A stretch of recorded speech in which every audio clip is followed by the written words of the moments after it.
Pulau itu karena hidup dengan istri saya sama anak saya, jadi yang ngurus anak saya sendiri. Jarang ngurus saya dalam jarang. Memang itu, memang saya punya standar pakai kitab-kitab kados hikam. Saya ini merasa hidup di dunia itu sendiri. Saya tak warai lah Allah kalau kotar.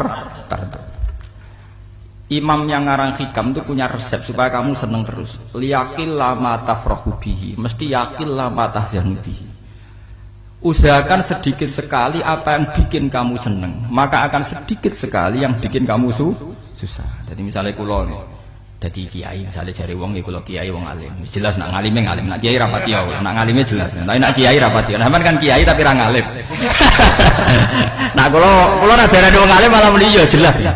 Nak kiai rapati ya, kulo rapati nurut, tapi aturan masyarakat rapati nopo. Nah sampean kiai tapi orang nopo ngalim.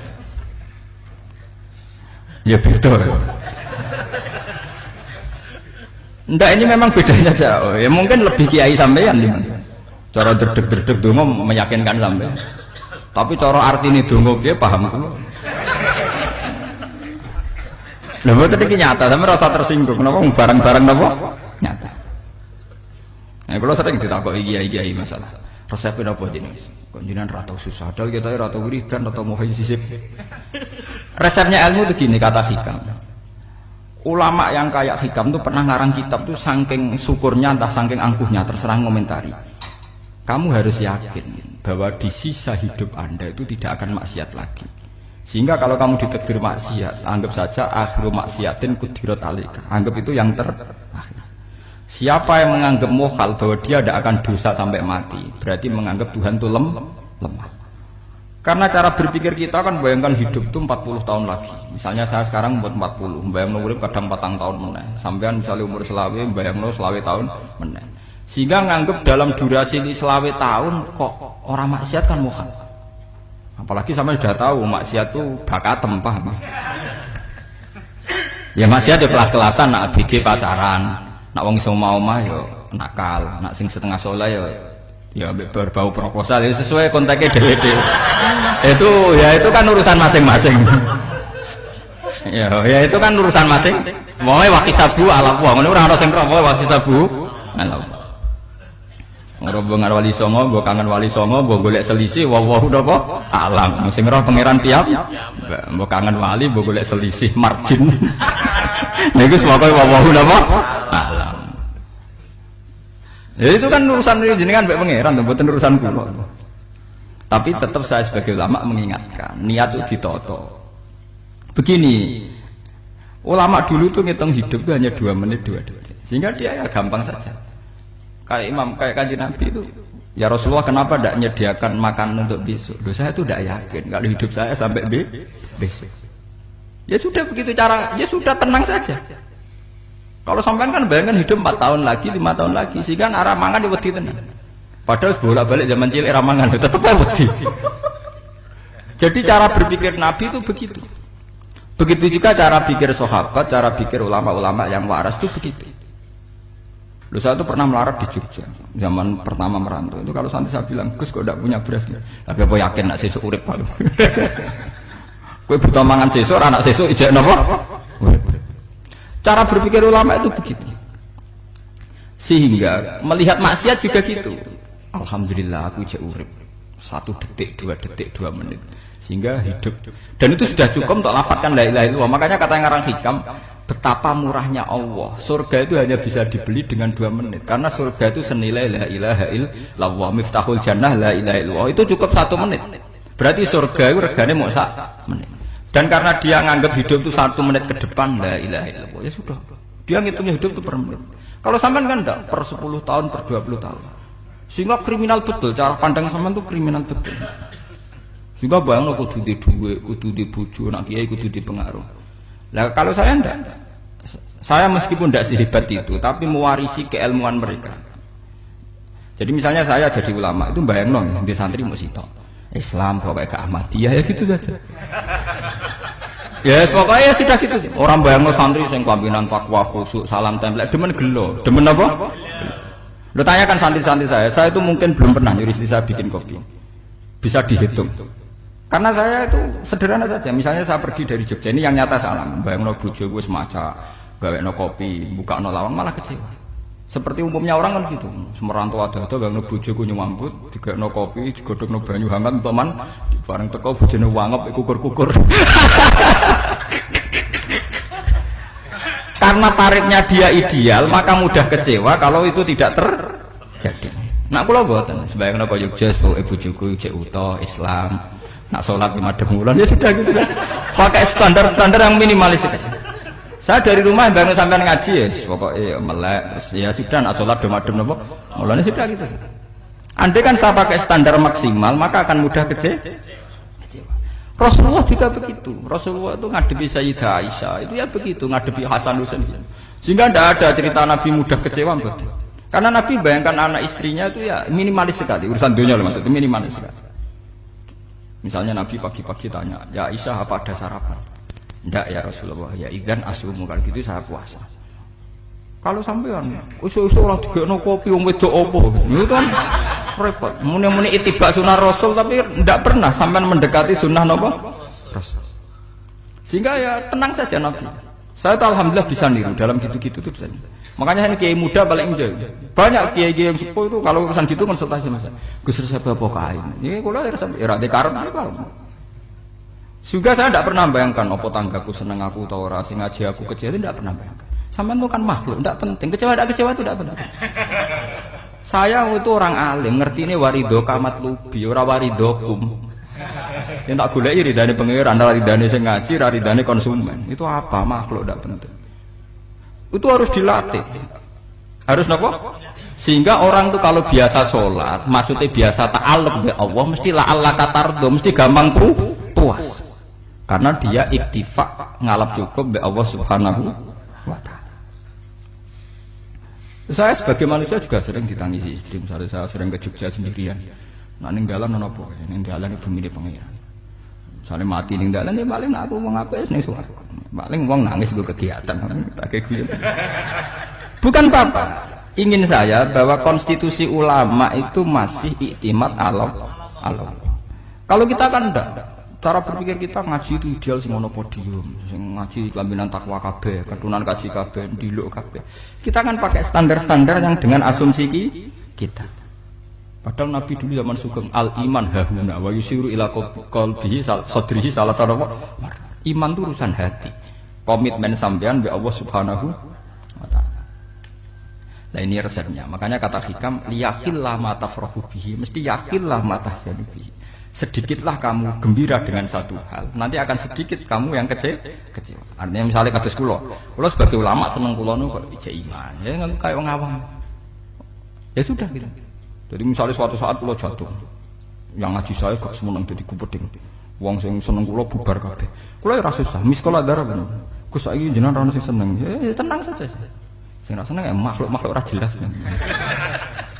Dan status mereka tetap layadurru walayam. Ini harus dilatih. Sehingga Nabi itu ya meskipun beliau itu perang, sahabatnya meninggal ya tenang saja. Nabi cara berpikir yang meninggal mereka mati syahid, yang masih hidup dianggap berpotensi melakukan kebaikan. Sama tak warai resep-resep dari Rasulullah SAW. Saya ini sebetulnya memaksa, menjelaskan ini maksa karena saya inginnya jadi ulama yang kayak umumnya orang. Tidak ideal amat. Tapi kan saya ditegir ilmunya itu ideal. Jadi terpaksa saya jelaskan. Tapi kalau perilaku saya tidak akan ideal. Soalnya ngawur. Saake mari gufuri pengiran nganggur bolak-balik cerita. Ada seorang wali, karena dia wali itu doa di multazam, ya Allah saya ini minta satu hal. Karena dia wali maka tidak minta uang, tidak minta jabatan, minta engkau takdir saya tidak pernah maksiat. Itu kan bagus sekali. Minta doa ditakdir gak maksiat kan ada. Dari pengiran malah jawab. Fa'ena ada ghufran. Karena tahu maksiat malah sifat ghafurku tak ada kok endi.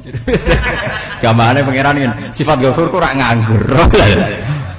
Malane ndak ada orang selain Nabi kecuali ditakdir tahu maksiat. Ben sifat ghafure pangeran efektif. Paham napa? Lah sampean kan ghafure mbok nggo kabeh. Dadi karek sajidul iqab. Karena maksiate sampean wis sering. Jadi sifat ghafure wis berlaku aktif. Saya karek nunggu sifat sajidul iqab. Paham ya? Itu beda dengan wali-wali. Sifat sajidul iqab mau aktif, mereka tidak punya dosa. Malah pangeran bingung gak kok sifat ghafure. Apa apik tak dakoki ghafur ora tau dosa. Didakoki Sadid itu kok gak tau maksiat. Dadi pangeran malah sing bingung. Nak kowe ora tau maksiat ghafur kok tak dakoki. Kok ora tau maksiat wong iku ora tau apa? Didakoki Sadid itu kok gak mungkin ora tau maksiat. Lah pangeran ape dakok ghafur kan syaratnya dosa sik. Sampeyan kan walian. Ghafure wis dientekno. Keseringan kepake, paham ya? Karek nopo? Karek Sadid itu. Ya itu memang standar Tuhan. Semua Quran itu kalau nyeritakan gitu. Nabi ibadi anni anal ghafurur rahim. Kaulaku ceritani aku ghafurur rahim. Tapi yo ceritani wa anna adzabi wal adzabul alim. Nabi ibadi anni anal ghafurur rahim wa anna adzabi wal adzabul alim. Kalau Nabi Ibrahim, Nabi Muhammad inna rabbaka lasariul iqab. Pangeran cepat nyiksane. Tapi wa innahu laghafurur. Jadi dua sifat ini pasti aktif. Dan tentu ulama itu senang sifat ghafur itu ya meskipun aktif, tapi mereka tidak pernah ngambil fasilitas sifat napa? Ghafur. Kula baleni malih. Sehingga kayak Sayyidina Umar radhiyallahu anhu ketika beliau pertama jadi khalifah. Ini cerita di kitab Hayati Sahabat. Pertama dia jadi khalifah, orang mengira dia akan ngomong hal-hal yang besar, visi besar tentang negara, visi besar tentang izzatil Islam wal muslim. Tapi ketika Umar pertama pidato begini, ayuhal muslimun ayuhan nas, ana, dari kata Sayyidina Umar, ana hulamun min bani Makhzum, akulu min kholati. Saya ini pemuda dari Bani Makhzum. Kecil saya bisa makan karena bulik-bulik saya punya kebun kurma yang kalau saya memanen diopahi beberapa biji dan itu menjadi kuti wahayati, menjadi saya bisa hidup. Terus wassalamualaikum warahmatullahi wabarakatuh. Orang itu penasaran semua. Orang jadi khalifah pertama dibenem jadi Amirul Mukminin, pidatonya ngenang masa kecilnya ra kelar mangan, kelare mangan mergo buruh bulike, paham ya? Ngondoh kurma terus dikai tamarotin, beberapa kurma sing dadekno iso dan itu saya pakai sampai ketemu Allah Subhanahu wa taala saya pakai. Misalnya sekarang saya mulya, misalnya kalau dibilang mulya ya ana sing nyucup, ana sing husnudzon, ana sing hormat, ya macam-macam sawangane. Itu bodoh sekali kalau saya menikmati itu, bodoh sekali. Paling banter nikmati dicucup, dihormati itu apa? Tapi kalau nikmatnya bisa makan saat itu tuh nyawa. SBY jadi presiden prestasi, Gus Dur jadi presiden prestasi, tapi umpama presiden tetap mangan. Prestasi tertinggi adalah bisa makan selisat dirumki gojogonyo. Makanya Umar mengingatkan, sebetulnya nikmat tertinggi saya itu tidak saat saya jadi khalifah, saat itu kok aku iso mangan, cara gak aku mati. Paham ya? Jadi itu luar biasa. Kita ini kan menjadi angkuh karena ngitung nikmat itu yang besar-besar, punya prestasi, punya. Kalau saya enggak ngitung nikmat ya kelar mangan gak mati, kan gampang. Sehingga saya tidak mudah kecewa karena tarifnya minimalis, gak gampang apa? Jadi misalnya kalau kapan-kapan kok berhubung, Gus ini Tuhan rasanya jenengan ngeten-ngeten. Oh makhluk itu ya gak apa-apa. Kalau disetatuskan kiai kan seakan-akan ngomongnya sakral, seakan-akan mandi. Tapi nak tak status, oh makhluk itu ngomong-ngomong ya sudah kan. Menjadi ringan kan kalau disetatuskan sebagai apa? Makhluk. Tentu makhluk statusnya la yadurru wala yanfa. Nah di sini ini pentingnya orang-orang ahli tauhid tentu tidak punya kesusahan. Innal ladzina qalu rabbuna Allah tsummas taqamu. Itu mesti tidak ada kesusahan sama sekali. Misalnya ulama-ulama dulu mau mati ya tenang saja. Mati kedua itu mati paling menantang, menyenangkan sekali. Karena mati yang seru itu mati zaman Al-Adam. Misalnya saya kelahiran tahun 70. Tahun 40-50 kan belum ada saya. Itu mati yang sejati karena Al-Adam. Kenapa? Al-Adam tidak ada. Mati yang nanti itu mati yang petualangan karena saya mati setelah menyaksikan kekuasaan Allah, setelah husnudzon sama Allah, sehingga mati yang menuruti kerinduan akan ketemu sang kekasih. Makanya Jalaluddin Ar-Rumi ketika mau meninggal dan orang-orang muridnya nangis, dia marah-marah. Hei murid-muridku, betapa bodohnya engkau. Saat kayak ini yang saya tunggu, saya sudah menyesal berpisah sampai Allah zat cinta. Seneng. Aku kecewa waktu makhluk-makhluk koyo kowe. Saiki wis wayahe aku goleki kholik zat sing tak senengi malah mbok tangi. Cek bodhone kowe. Saat-saat sing tak enten-enteni malah mbok tangi. Betapa aku lamanya menunggu kematian ini. Mergo hidup itu keterpisahanku mbek Allah, kemen ketemu kowe jare. Mulane Jalaluddin Rumilah yang mengistilahkan mati itu malam pengantin. Makanya fal'an awanul firaq minkum wa awanul wisol bihabibi. Ini saat yang indah karena ketemu dengan berpisah dari makhluk-makhluk yang tidak penting menuju sama habibi kekasihku. Jadi yang istilahkan mati itu malam penganten. Semenjak istilah itu populer sehingga di Jawa ana ngipi dadi nganten takwilane mati. Itu filosofi sufi, ya filosofi napa? Lah niku tenan. Begitu juga sahabat-sahabat dulu. Bilal itu mau meninggal, anaknya udah nangis. Bilal lagu ya. Ditanya sama anaknya, kenapa anak-anak kamu nangis? Dan jenengan badhe kapundhut. Aku malah seneng nang mati. Hudan nalqal akhibah Muhammadan wa hisbah. Aku nak urip ketemune mbek kowe terus. Malah nak mati ketemu Nabi Muhammad. Hudan nalqal akhibah Muhammadan wa hisbah. Nah, dengan cara pandang begitu maka hidup itu enjoy saja. Nah, saya sebenarnya keberatan pakai kelas ini, keberatan karena saya harus ngulang sampean-sampean itu. Ya makanya potensi kayak saya tentu mengurangi jadwal ketemu. Makanya saya mohon kalau tidak penting itu jangan sungkan. Anggap saja itu bagian dari hormat saya. Ya minimal sampean misalnya di duwe 50.000 nggo jajan pentol anak lha opo mengko suwan bareng malah repot. Wis ganggu wong anak keleleran, Pak. Lah misalnya sampean kepen takok hukum, wong nek ora pinter hukume takokane ya ringan, takok kiye tanggam paling bisa. Karena pertanyaan yang ringan tentu ya ringan-ringan saja kan. Gak perlu kiai kaliber. Sampeyan ora usah GR. Kula pertanyaane angel Gus gak ono sing iso jawab. Wong nek ra alim tahke, iku pertanyaane ya ora pati mutu. Iku wis kangelan ngoten. Ini mboten ngenyek tapi padha enak. Padha apa?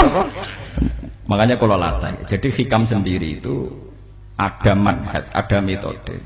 Kalau orang supaya tardo, liyakillah ma tafrahu bi, yakillah ma tahzanu. Anak saya itu kalau habis main pulang, itu saya senengnya pol. Istri saya pernah jangan. Gus, anak mulai senengnya dik piro-piro, anakku gelem mulai ning omahku. Misalnya minggat terus piye. Saya itu anakku lo main mulai itu seneng. Piro-piro anakku mulai ning omahku. Dipanggil anak saya bapak itu senengnya sak boleh. Piro-piro ana sing manggil bapak. Jadi saya pakai standar minimalis sekali. Saya tidak pernah pakai tarif. Dia anak yang ideal dihormati orang. Sampai anakku sujud ning pangeran, ngerti pentingnya maca tasbih. Makanya anak saya tak namakan tasbih semua. Itu ya sudah. Saya tidak pernah bayangkan anak saya jadi kayak besar dihormati cuma. Mari gampang kecil. Ya sekolah kan Sayyidina Umar. Saya pemuda dari Bani Mahzum. Yang kecilnya bisa makan karena buruh bulikku. Akal tuh tamarot. Wah itu saya baca tuh nangis. Betapa hebatnya Sayyidina Umar. Mengingatkan ulang bahwa nikmat tertinggi itu ya makan, karena makan kaitannya nyawa. Orang jadi bupati, enggak jadi bupati tetap makan. Jadi kalau ngatain saya tarifnya minimalis sekali. Oh, kalau orang sudah makan gitu, lah Allah katar mudah sekali. Tapi kalau sampai tarifnya ideal, harus di mobil kudu sangune akeh. Mosok gue mobil gak sangu akeh. Barang wis sangu akeh kudu gue penderek. Mosok kere lunga wong sugih kok lunga tanpa penderek. Barang pendereke maju. Mosok ora kena dikeloni jadi malah repot. Akhir gue wong ayu, anak selingkuh diujar-ujari sing itu malah perkara meneh. Ngomong ruwet menuruti tahapan-tahapan duniawi ruwet. Makanya resep kalau ingin seneng tuh kon salat. Maksudnya salat tuh dihayati secara tauhid ya. Dihayati secara tauhid. Misalnya inna sholati wa nusuki wa mahyaya wa mamati lillahi rabbil alamin. Itu akan pasti Allah katardo, pasti mudah melihat alam ini ridho. Ini satu sekelumit ya, dari resep seorang ulama yang saya meniru beberapa di kitab Hayati Sahabat, di kitab Hikam, dan meniru terutama semuanya sanad dari Rasulullah Shallallahu Alaihi Wasallam. Makanya suatu saat Nabi itu kagum. Abdullah bin Mas'ud itu jalan-jalan dan dikawal oleh beberapa malaikat. Terus Nabi itu heran. Ya Abdullah, kenapa malaikat itu selalu mengawal kamu? Terus kata Abdullah bin Mas'ud, ya Rasulullah, inilah akhtu khutwatan illa wa azunnu alla akhtu wa ukhra wa ma akaltu luqmatan illa wa azunnu alla alqamu ukhra. Saya itu tidak pernah melangkah kecuali saya tidak pernah yakin apa betul saya bisa melangkah lagi. Jadi perlangkahnya itu dia iktimat Allah. Dan saya tidak pernah mengunyah satu kunyahan kecuali saya tidak yakin apa betul saya bisa mengunyah lagi. Sehingga setiap kunyahannya tetap semuanya bernada Bismillah. Semua itu atas nama pertolongan Allah. Terus kata Rasulullah, orang kayak kamu itu andaikan saya ada nabi terakhir itu jadi nabi. Jadi kemana? Makanya dulu Nabi itu sering ngendikan, adekan orang-orang kayak gitu itu ada nubuah, tentu mereka punya derajat napa? Nubuah. Jadi tidak jadi nabi tapi punya derajat napa? Nubuah. Lah orang yang cara berpikir gitu tentu tidak khawatir apa yang hilang dari dirinya karena dia berkontrak dengan Tuhan hanya per menit per detik. Mulane hikam punya resep al-mu'min yusiru sana Allah min ayyakuna li nafsi dzakiran. Seorang mukmin yang sejati tentu kontraknya dengan Allah Subhanahu wa taala dan dia tidak pernah ingat dirinya sendiri. Kayak sampean pas umat tapiil, Allahu Akbar, Allah Maha Besar, subhanak. Selalu ana wong ngrasani ya ora lali, termasuk lali utange barang niku.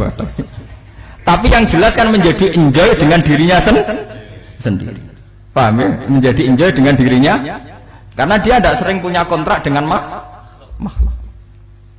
Nah ini maksudnya Allah kan apa? Janganlah ala katarta kamu pandang, apa nak sholat terus kabul kajati, apa nak sholat terus untuk duit ya ber nambah ber. Karena cara berpikir iso aja nak duit ya. Dan ini resep ya, dan resep ini dari ulama-ulama yang istinad ila Rasulullah sallallahu alaihi wasallam. Karena kalau Nabi itu memang cara pandang begitu. Aisyah itu pernah ditanya, ya Aisyah, saya ini ingin makan, apa daging yang dari sahabat ini masih? Wah ya Rasulullah sudah habis karena tak kasihkan tetangga. Itu Nabi tidak marah-marah, malah bilang, kamu benar Aisyah, kamu keliru, yang kamu kasihkan tuh yang masih. Kau nak daging dipangan dewe kadang nuruti nafsu, nak dikekno wong sedekah nuruti perintah pengen. Jadi Kanjeng Nabi beneran Aisyah dagingnya mijek. Mongko ana tiyang kok malah ijek, sing mbok sedekah malah sing ijek. Cara berpikir Nabi itu begitu. Tapi tahu-tahu disederhanakan sunnah Nabi ya serbanan. Lah itu kan ya memang itu bagian dari sunnah Nabi, tapi sunnah seharga 10.000. Paham ya? Ya monggo mawon nak sampean sunnah Nabi serbanan gitu, tapi itu sunnah yang bisa dibeli dengan murah. Hakikatnya sunnah Nabi itu rata-rata bentuknya perilaku. Napa? Zaman delok dawuh Aisyah tengene tibak berjanji.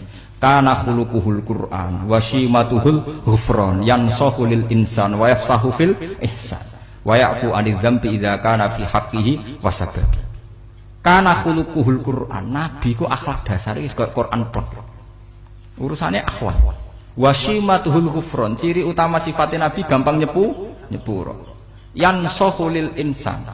Dan Nabi punya niat baik pada seluruh manusia. Wa yafsahu fil ihsan, sering melakukan ihsan. Lah nek sunah Nabi ngoten kan luwih sering kula Quran ya wis hafal mulang. Wasimatu ghufran kula gampang nyepuro, sampean ngaji angop ya ora tau tak amuk. Yang sahulil insan kula bedina nasihati tiyang wong mulang. Wayah sahufil ihsan tak gawe gampang. Kula mulang ya ora tau gawe tarik. Itu sakmene kudu podium, kudu wong dilo ya ora. Pokoke anggere ke Ahmadiyah ya salat madhep ngulon ya sudah. Loh itu kan dawuh Aisyah ketika ditanya kaifa kana khuluqu Rasulillah. Dan itu semua dijawab oleh ahwal, oleh sebuah perilaku. Tidak ada Aisyah jawab nganggo atribut. Oh Nabi itu jubahan, serbanan, tidak ada itu. Memang itu sunnah ya, saya aku itu sunnah, teman jangan salah paham ya. Tapi itu sunnah yang tidak dijawab oleh Aisyah. Sunnah yang sampean jawab sendiri, paham? Aisyah yang istrinya Rasulullah ketika ditanya kaifa kana khuluqu Rasulillah, beliau jawab kana khuluquhul Qur'an wa simatuhul ghufran yansahu lil insan wa yafsahu fil ihsan. Semuanya akhwal wa ya'fu 'anil dzambi idza kana fi haqqihi wa sababi wa idza dhi'a haqqu wa lam yakun li ahadi marra'ahu badihatan haba wa idza da'ahul miskinu ajaba yaqulul haqqa walau kana murra wa la yutmiru lil muslimin hisaw wala dur. Semuanya itu akhwal, satu perilaku sosial. Saya mengakui kalau serbanan sunat, ya saya ngakui. Tapi sunnah wis karena saya mewakili yang akhwal tadi, yang apa? Lah mungkin untuk sampeyan, monggo kalau untuk ngisi sunnah. Tapi mbok ya adil itu. Ini bukan kritik buatan ke, yang meyakini serban sunat kan sudah banyak dan itu bagus. Tapi cobalah juga meyakini ahwalu Rasulillah. Makanya mansana sunnatan itu rata-rata ulama maknani siapa yang ikut sunnahnya Nabi. Rata-rata ulama nafsir ahwalu Rasulillah wa af'alu. Perilaku sosial Rasulullah. Makanya terusannya wa idza da'ahul miskinu ajabah. Kalau dipanggil orang miskin ya datang. Ya maksudnya ada harus orang miskin manggil pas resepsi kawin mboten. Misalnya ana wong melarat kuwi di sepeda motor, wong melarate yo ngeteroni puskesmas ya mbok terno. Wong melarat lara yo nukono misale minyak kayu putih mbok tekani. Ora kok ngerti-ngerti mbok urusan walimatul urus sing wajib piye lho. Payah. Lho, lalu wa idza da'al miskinu ajabe ora ana hadise urusan walimatul urusan mboten. Kalau orang miskin manggil ya. Dalam riwayat hadis ya Nabi sering dipanggil orang miskin. Ya Rasulullah, mbok datang ke rumahku, ada apa? Terus ya Nabi, saya tuh ingin rumahku sing elek jenengan nate salat teng mriku. Ya Nabi datang ya salat saja ya harus jamuan. Fi ayyi makanin aradta an usolliya fi. Kamu di tempat mana kamu seneng saya salat? Teng mriki ya Rasulullah. Ya Nabi salat. Sing ngundang ya waras pisan. Kenangan mek Nabi kok mae dienggo salat Nabi. Ampean tahu tanggung kiai kon salat. Kon mromosekno anakmu iku paham. Kiai dongakno nggih kersane ketampi PNS. Padahal kiai ini dhewe anake ra PNS. Kalau dulu sahabat ngundang Nabi itu ya gitu. Ya Rasulullah, saya itu ingin sekali engkau sholat di rumahku. Fa'atakhidahu musollan. Kemudian tempat yang pernah engkau sholati mau tak pakai musola pribadi. Makanya masjid Kiblaten itu rumahnya sahabat. Karena dulu Nabi pernah sholat di satu tempat. Adalah ono perintah tahlilul kiblat itu di rumahnya sahabat. Itu sahabat dulu itu kalau ngaturi Nabi itu kenanya ingin Nabi pernah sholat di situ. Nah, ilmu ngeten ini mentek. Ya, untungnya nonton kulo, jadi ono sing eling-eling ya Bang. Nah, teman kudu syukur ya, artinya syukur ya. Orang kayak saya itu tidak usah sampean dikte-dikte ngikuti hukum adat. Kalau ngoten sampean gelo mergo kula ora iso teko, kula ya gelo perkarane ulama kok mbok atur. Makanya saya sering guyon cerita, saya itu kalau di pasar Pandangan dulu itu anyaran boyong sering di pasar, ditanya sama Gus wong alim kok ning pasar. Piye? Aneh tuh, ya aneh kuwi. Aneh piye? Bodohnya wong alim. Kadang masyarakat itu tidak sadar keanehan dirinya sendiri. Mereka enak saja merasa kalau orang alim ke pasar itu aneh. Mereka tidak sadar orang bodohnya wong alim ya aneh. Enak saja mereka mikir sepi. Paham ini supaya sampean la Allah kan apa tar. Makanya untuk Rasulullah, Nabi itu sering ngendikan ana tamu hormati. Tapi etika mertamu di Rasulullah itu walakin idza du'aitum. Mertamu Nabi itu nunggu ditimbali. Walakin idza du'itum du'iya mabni majhul. Ketika kamu ditimbali fadkhulu. Jadi ya ayyuhalladzina amanu la tadkhulu buyutan nabiyyi illa ayyudzana lakum. Jadi untuk sowan Nabi itu nunggu dipanggil. Meskipun sahabat itu rindu Nabi, tidak berani sowan ke dalamnya Nabi. Kalau ingin ketemu Nabi dibarengno pas sholat jamaah, karena Nabi pasti keluar di masjid. Andai kan Nabi nerima tamu di rumah, ya ora sida dadi Nabi. Amen nampa tamu. Makanya la tadkhulu buyutan nabiyyi ku illa ayyudzana lakum, kecuali kamu dapat itu. Nunggu dipanggil. Wa idza du'itum kalau dipanggil lagi fadkhulu. Ya sudah begitu. Tapi sekarang itu ya sudah begini. Ini kulo cerita ilmiah saja. Saya tidak punya kepentingan apa-apa. Ya kepentingan kulo ben rambut tamoni jujur mawon. Cuma guling-gilingan dulu itu kalau sahabat itu ketemu Nabi pendak sholat sama pendak ngaji. Paham ya? Jadi saya memilih sikap begini itu bukan tidak saya pikir. Tapi kalau ada kiai lain yang beda dengan saya tidak apa-apa. Kalau ulama lain beda tidak apa-apa. Justru seninya rahmatnya umatnya Nabi itu istilafu aimati rahmah. Khilafnya umatku itu rahmah. Mulane aku khilaf ben rahman, aku podo kan gak sido khilaf.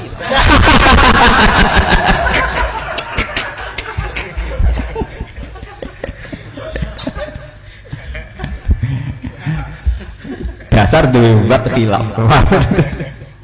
Jadi sepertinya jelas ya ayyuhalladzina amanu la tadkhulu buyutan nabi la yudzana lakum la ta'amin ghairu nazirina inna walakin idza du'itum. Kalau kamu nah, padahal setelah tidak ada nabi tentu yang mewarisi nabi adalah ulama. Ya minimal itu ya ulama itu pokoknya kula kenangan jenengan yang ngaji. Misalnya kenal Gus Ba ya kenal nabi pas ngaji ya sudah gitu. Sahabat kenangannya sama nabi ya gitu. Nabi roh jenengem ora cuma aku betina jamaah mbek Nabi. Ya sudah gitu kenangannya. Yang kenal Nabi ya sahabat papan-papan atas ya. Makanya sahabat itu ribuan tapi pancet sing muncul ning hadis Abu Bakar, Umar, Utsman, Ali. Karena yang lain memang enggak kenal, hanya ikut sholat, ikut ngaji. Iya, tidak ada memang nggak tahu muncul ning apa? Hadis. Muncul jamun minas sahabah. Waduh. Munculnya rombongan. Ya karena mereka kenalnya Nabi ya benda sholat, benda apa? Ngaji. Paham gitu. Terus niki kula sukani resep liyaqil ma tafrahu bihi, mesti yaqil ma tahzanu bihi. Supaya sedikit sekali yang bikin kamu senang, maka akan sedikit sekali yang bikin kamu Jadi misalnya kita bayangno bojo ngoten. Bojoku alhamdulillah cah Islam nak salat madhepmu. Jadi misalnya roh cerewete, roh judese, roh kukur-kukure mbek angop tenang. Tenang. Mergo ijazah tenang karena tarifnya mini. Jajal misalnya tarif bojo kudu senyum teko wis maca. Bareng roe teko angop waduh wis bar. Dari hikam gampang. Makanya hikam itu punya cerita. Suatu saat seorang raja itu dapat kiriman gelas keramik yang indah sekali dari Zabarjat. Terus bertatahkan intan, pokoknya serba mewah. Raja itu senang sekali. Ketika tanya penasihatnya, menurut kamu gimana gelas ini? Ya gelas ini indah sekali, tapi sebaiknya raja ndak punya aja. Loh, saya senang kok sebaiknya ndak punya. Saking senangnya raja itu tiap minum pakai gelas itu. Kalau ndak ada nggak mau minum. Suatu saat gelas itu pecah, susah sekali raja. Memanggil penasihat. Iya bener kamu. Kalau saya dulu ndak punya malah tahu pecah. Jadi dulu raja itu yang gelas atom gelem, gelas biasa gelem kan menjadi bunga yang gampang kan ringan. Tapi sekarang bunganya bersyarat kan menjadi tambah repot. Sama aku di sini untuk bojo aku asal wedok sampai salat madhep mulat wis seneng. Tapi setelah kamu pakai tarif yang macam-macam kan tambah senengnya ngenteni macak, ngenteni ramah, ngenteni servis kan repot. Tapi aku bojo kula sering janggal. Kepengen kula niku ngamuk, kula bilang ngamuk apa kowe Islam apa? Kowe ya rohku ya Islam ya salat, ketoke madhep wulan nang ngamuk urusan apa? Ya aneh memang cara berkeluarga saya aneh, tapi aneh yang waras. Timbang sampean umumnya orang umum tapi tidak bener. Karena tarifnya kebanyakan. Nah, itu jenis apa? Liyaqil ma tafrahu bihi, mesti yaqil ma tahzanu. Al-Fatihah.